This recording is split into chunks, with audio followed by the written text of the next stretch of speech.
Müslüman halkımıza verdikleri vaatlerle iktidara gelenler bugün Müslümanların kendi inançlarını yaşamalarına engel çıkarıyorlar. Bir asra yakındır tesettür zulmü devam etmektedir. Tesettür zulmüne çare bulunacak umutları konuşulurken Milli Eğitim Bakanlığı'nın eski yönetmeliği aynen kabul etmesi bu yasağı onamıştır. Maalesef kötü niyetli eğitimcilere gün doğmuş, katı tutumlarını sürdürmeleri için cesaret verilmiştir. Ey kendilerine Müslüman diyen, hatta kendileri bile bu konuda mağdur olanlar! Ey bu yönetimde söz sahibi kişiler!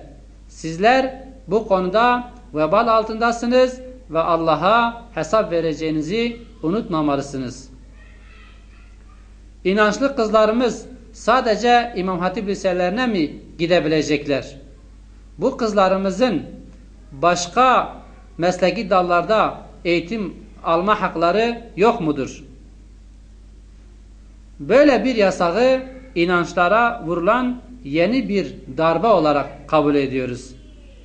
Hükümet bu meseleye acilen el atarak bu yönetmeliği hemen durdurmalıdır. Tesettürün önündeki bu engellerin kalkması için bir düzenleme yapmalıdır.